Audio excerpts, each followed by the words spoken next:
With a minimum of 100 games played, the highest OPS plus in an MLB season is 268, a record set by Barry Bonds in 2002. The second highest single-season OPS plus also belongs to Bonds, with his 263 in 2004, and so does the third. But the fourth highest OPS plus in a single season does not. The highest single-season OPS plus by a player not named Barry Bonds is 256, and it was achieved in 1884 by Fred Dunlap.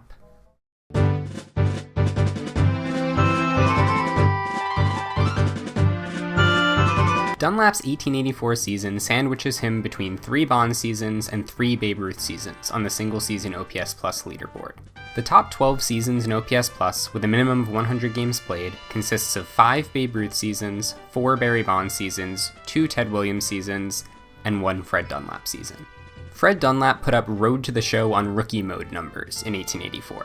He hit .412 with a .448 on-base percentage and a .621 slugging percentage, making him just one of 18 players to have a batting average of .400 or better in a season with at least 450 plate appearances. He scored 160 runs in only 101 games played. He hit 13 home runs, which may seem unimpressive, but was a tremendous amount at the time. Prior to 1883, no player had ever hit double-digit home runs in a major league season. In 1883, Harry Stovey, Buck Ewing, and Charlie Jones became the first players to do it, hitting 14, 10, and 10 home runs respectively. Dunlap, as well as a few others, joined the club in 1884. He led the league in hits, runs scored, home runs, total bases, batting average, on-base percentage, slugging percentage, OPS, and position player WAR in 1884. Dunlap was also a strong fielder at second base in 1884. He was worth 10 fielding runs, the defensive component of Baseball Reference WAR, and his .926 fielding percentage was well above the .869 league average for second baseman that season. Dunlap led all second basemen in fielding percentage by a significant margin. He also led second basemen in putouts, assists, and double plays turned. It is undeniable that Dunlap dominated his league in 1884. There's just one problem. His league was not the National League. It also wasn't the less talented but still competitive American Association. No, in 1884, Fred Dunlap played for the St. Louis Maroons of the Union Association.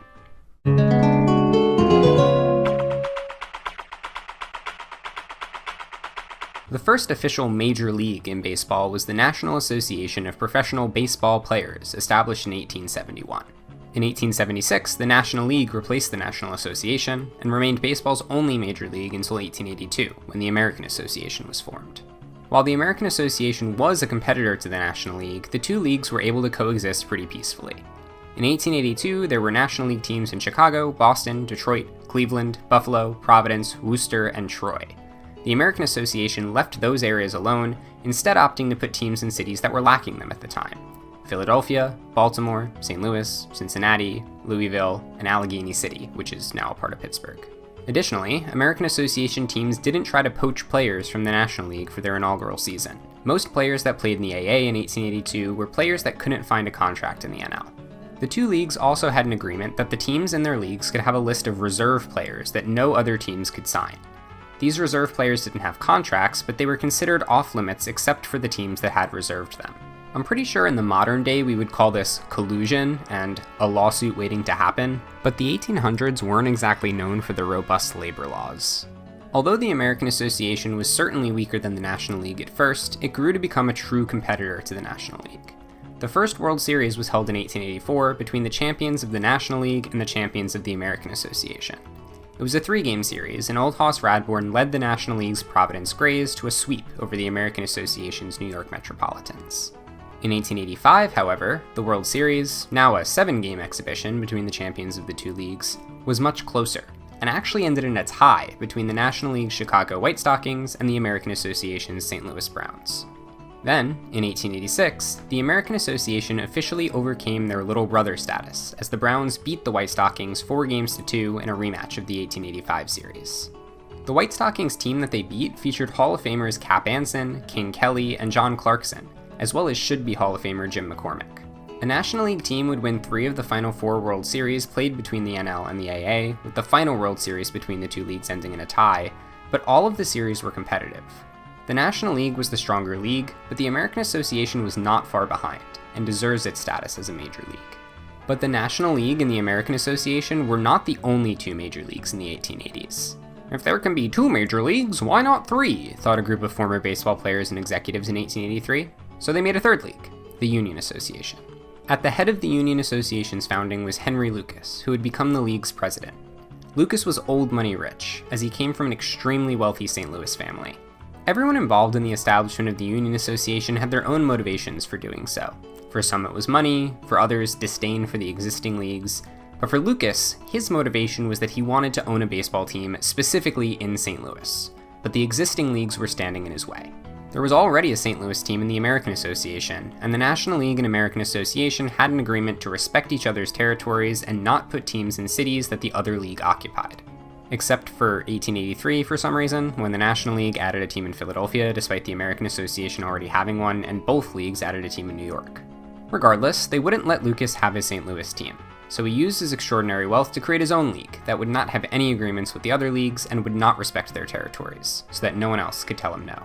Leading up to the start of the 1884 season, the Union Association had established 7 teams in St. Louis, Chicago, Cincinnati, Philadelphia, Baltimore, Washington, D.C., and Boston. Of those 7 cities, Washington was the only one that didn't already have a major league team. The National League and American Association were not pleased, and they took several steps to make it as hard as possible for the Union Association to succeed. The American Association expanded and added 4 teams in 1884 in Washington, D.C., Indianapolis, Toledo, and Brooklyn for the sole purpose of trying to block the Union Association out of those cities. The UA could still establish teams in those areas if it wanted to, of course, but the teams would be far less likely to turn a profit with the market split. The UA went forward with its team in Washington despite the competition from the AA, but did not establish teams in Brooklyn, Indianapolis, or Toledo. The Indianapolis and Toledo teams were an especially strong move on the part of the American Association and caused problems for the Union Association.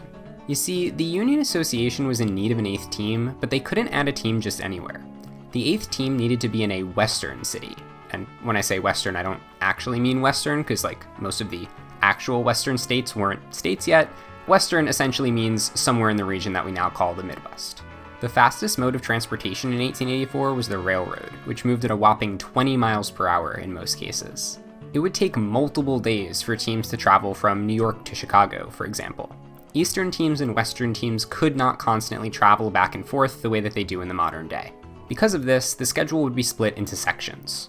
For part of the season, all of the Eastern teams would play amongst each other, and all of the Western teams would play amongst each other. Then, for other parts of the season, all of the Western teams would head east and stay there for a little bit, and play all of the Eastern teams at the Eastern team stadiums. Then, all of the Eastern teams would head west for a while, and play all of the Western teams at their home stadiums. This was the only efficient way to create a schedule that allowed all of the teams to play each other, and it required 4 teams in each region to pull off. Indianapolis and Toledo were both viable options to host the Union Association's final Western team, but the cities were nowhere near large enough to support 2 teams. The American Association had eliminated them as possibilities by beating the UA to the punch.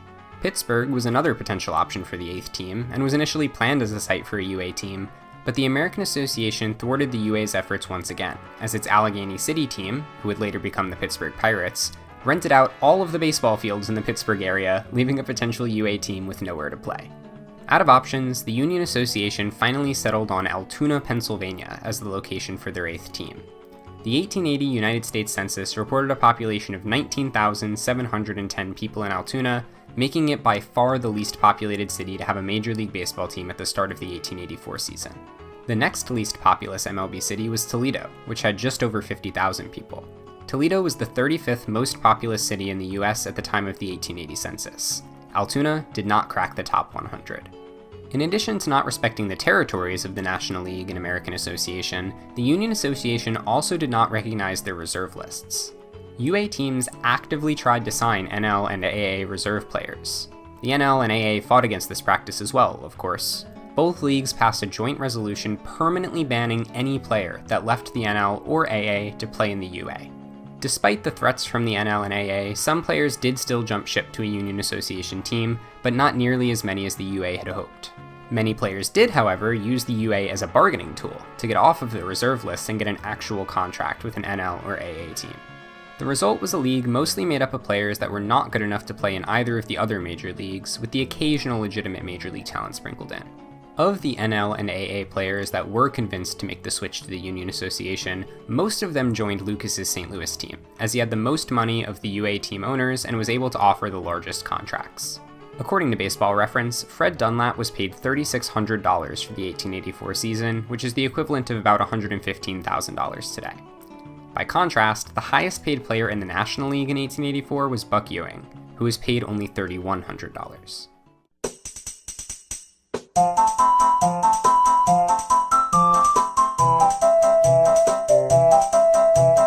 To no one's surprise, the 1884 Union Association season was a disaster.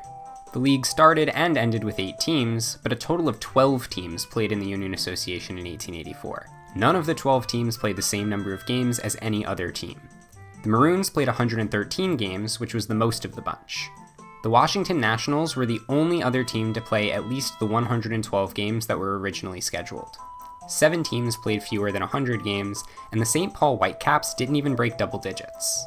Altoona, unsurprisingly, was not a good fit for a Major League Baseball team. The Altoona Mountain City played 25 games before dropping out. They were replaced by the Kansas City Cowboys at the end of May. The Philadelphia Keystones were the next team to quit. The National League and American Association both already had teams in Philadelphia, and it turns out there was no demand for a third. The UA took in the Wilmington Quicksteps, a minor league team, to replace the Keystones. The Quicksteps also wouldn't make it to the end of the season, however. They would be replaced by the St. Paul Whitecaps in September, who jumped to the UA from a different minor league. Then came the Chicago team. Baseball Reference lists their name as Chicago/Pittsburgh. The reason for this is that the team moved to Pittsburgh halfway through the season. The Allegheny City team of the American Association had apparently stopped reserving the additional fields sometime during the season, and Chicago team swooped in and claimed one of them as its home field. Despite the move, the team still folded before the end of the 1884 season, making it the only Major League Baseball team to fail in 2 different cities in the same season. Probably. The Chicago/Pittsburgh team was replaced by the Milwaukee Brewers. Once the dust had settled, the final standings for the 1884 season looked like this. The St. Louis Maroons finished in first place with a record of 94-19-1, 21 games ahead of the second place Cincinnati Outlaw Reds. Dunlap played a major role in this, of course, as he led the Union Association in WAR not just among position players, but among all players. This is actually the first time in Major League history that a position player led his league in WAR. It wouldn't happen again until 1906, when infielders Honus Wagner and Nap Lajoie each led their respective leagues. Dunlap had plenty of help though, as the Maroons had been the only team that was somewhat successful at recruiting Major League talent. The top 5 UA position players by WAR in 1884 all played for St. Louis, as did 5 of the top 7 pitchers by ERA. The Maroons had a team OPS plus of 139, and a team ERA plus of 155. This part of the video has essentially been a list of outcomes that everyone should have seen coming from a mile away, and I'll conclude with one more. The Union Association did not return for the 1885 season.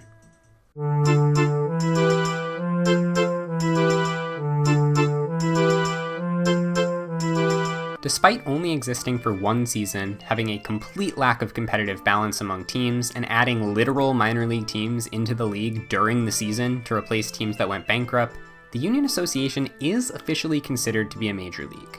As a result, Fred Dunlap's 1884 season is officially the 4th best offensive season in MLB history by OPS+, with a minimum of 100 games played. But is that fair?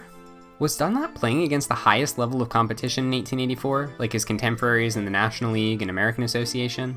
The answer to both of those questions are unambiguously and undoubtedly no.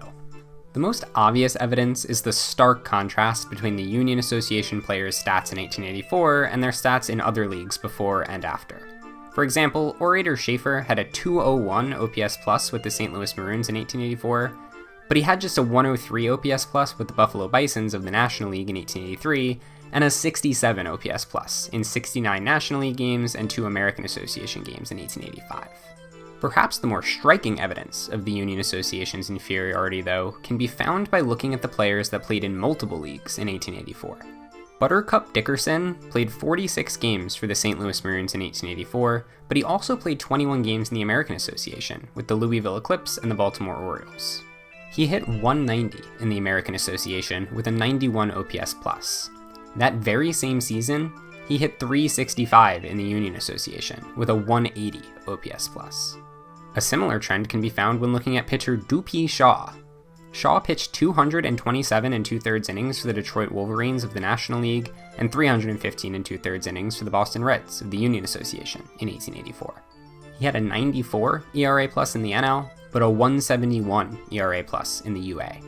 And then there was a trio of players on the National League's Cleveland Blues that left the team mid-season to join the Union Association's Cincinnati Outlaw Reds. Jim McCormick, Jack Glasscock, and Fatty Briotti. I promise I am not making up these names. McCormick pitched 359 innings for the Blues, with a 110 ERA+. Then he pitched 210 innings with the Outlaw Reds, with a 213 ERA+. Despite playing less than half of the season, McCormick actually tied Dunlap as the Union Association's WAR leader. Glasscock, whose name might cause this video to be demonetized, played 72 games for the Blues, hitting .249 with a 92 OPS+. He then played 38 games with the Outlaw Reds, hitting .419 with a 221 OPS+. Fatty Briotti, whose name is somehow even more ridiculous than Glasscock's, played 43 games for the Blues, hitting .169 with a 34 OPS+. He then played 22 games for the Outlaw Reds, hitting .337 with a 139 OPS+. These three players finished 1st, 3rd, and 4th in WAR for the 1884 Outlaw Reds, despite playing less than half of the season with the team.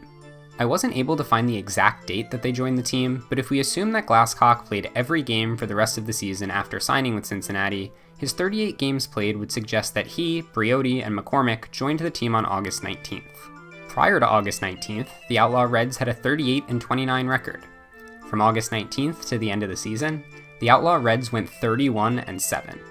Glasscock and Briotti were both below league average hitters in the NL in 1884, and McCormick was having a good but not great season.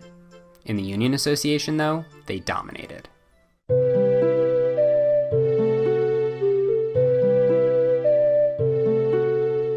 The National League and American Association didn't follow through with their threat to ban players who left for the Union Association, and the few UA players talented enough to play at a major league level were allowed back for the 1885 season. In fact, the entire St. Louis Maroons team joined the National League in 1885. Yep, that's right, the president of the Union Association, public enemy number 1, worked out a deal to bring his team to the NL. Lucas paid the Cleveland Blues $2,500 to disband, and his Maroons took the Blues' spot as the 8th National League team. And just in case you weren't already convinced that the Union Association was a second-class league, the Maroons, who dominated the UA with a 94-19-1 record in 1884, finished dead last in the National League in 1885 with a 36-72-3 record. Their team OPS Plus dropped from 139 in 1884 to 75 in 1885, and their team ERA Plus dropped from 155 to 82. They still had many of their best players from 1884, including Fred Dunlap, Orator Schaefer, Dave Rowe, Henry Boyle, and Charlie Sweeney. They also added 2 standout players from the 1884 season in Jack Glasscock and Dick Burns. The 1885 team wasn't any worse than the 1884 team. The competition was just much, much better. As for Dunlap, when he returned to the National League in 1885, his batting average dropped from .412 to .270. His on-base percentage dropped from .448 to .334.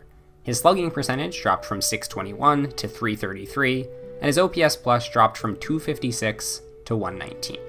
In fact, after the collapse of the Union Association, Dunlap never got within 130 points of his 1884 OPS Plus, with his highest mark being a 123 in 1886. He never hit double-digit home runs in a season again, never had a batting average in the 300s, much less the 400s, and only had a slugging percentage above .400 one time, with his .441 slugging in 1887 still not even remotely close to his .621 slugging in 1884. This isn't to say that Dunlap was a bad player, though. He was actually one of the best second basemen of his era. Looking only at his stats in the National League, he was worth 29.1 WAR for his fairly short career, second in the NL among second basemen from 1880 to 1890, behind only Hardy Richardson. He had a 120 OPS Plus in his 855 games played in the NL, which also ranked second to Richardson, and no National League second baseman was worth more fielding runs than Dunlap from 1880 to 1890.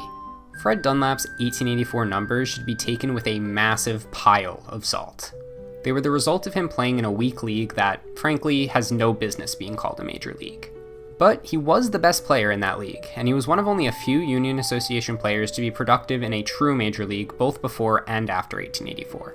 Despite his position on this leaderboard, Fred Dunlap was not Barry Bonds. Fred Dunlap was not Babe Ruth.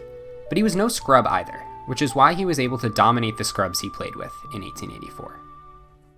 Thank you for watching, and special thanks to Eli Zadell2916, Real Blue ONY, and Simon Foster 231119171 for motivating me to make this video. Hope you guys enjoyed this fun fact from Simon as much as I did. If you enjoy this type of content, please consider subscribing. When I made the Devlin video, it was supposed to be a one-time thing, but I'm having a blast researching these topics, putting videos together, and reading all your comments, so there will certainly be more baseball content coming in the future.